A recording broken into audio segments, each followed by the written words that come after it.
All right, everyone. So Joe Tessitore gave had his first time on WWE commentary on Monday, and he spoke out after. So we're going to read you a few different quotes from Fightful.com. They're the ones who have it transcribed. So we're going to read a few different ones. So, how do I feel? This is how I feel. You feel alive, you feel passion, and you feel intensity. You want to live in the red in life. That's what this is. Raw, live in the red, or live in the red. This was an awesome night.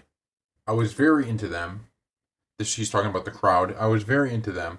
It was a great reception. It meant a lot to me. I brought out the little kid in me tonight.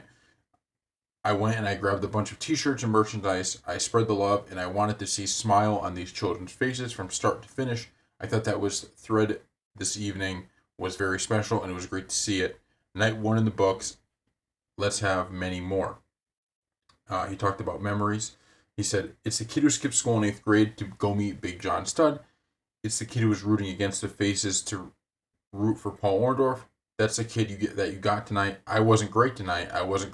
But I was a passionate fan tonight. So, he's kind of talking about, obviously, his performance and how it was kind of an emotional ride and that he says he wasn't great, but that he was a passionate fan. And obviously, he's going to keep getting better. Joe Tessitore being on Raw, just hearing his voice because he's such an iconic voice now.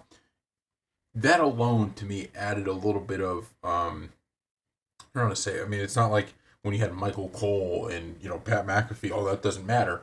But Joe Tessitore just added a whole nother layer onto this, and it's just like, because when you lose Michael Cole, you and he goes to SmackDown, you do get nervous because you're like, okay, Michael Cole is just such a great announcer, right? He's just so good at what he does, and you're kind of scared at what it's going to look like.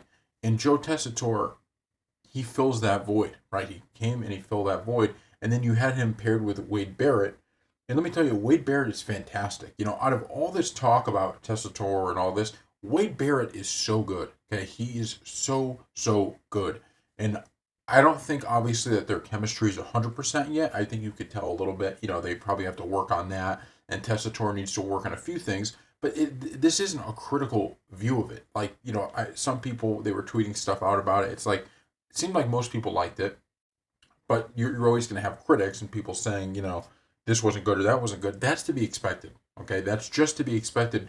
Doing a WWE show is unlike anything else because it's unlike anything else, right? It's its own breed of tough, right? And I think Tessitore did a great job for his debut, and you could see that this chemistry with Barrett is something that could grow, and you could see that he's just going to be, I think, fantastic for however long he ends up staying.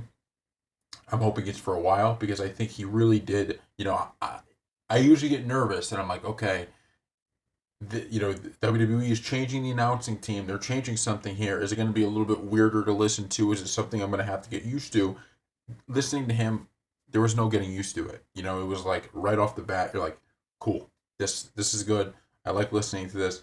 I like Michael Cole. I like Pat McAfee, but Joe Tessitore is fine to be sitting here with Wade Barrett. It was all good. So thank you all for watching, and we will see you next time.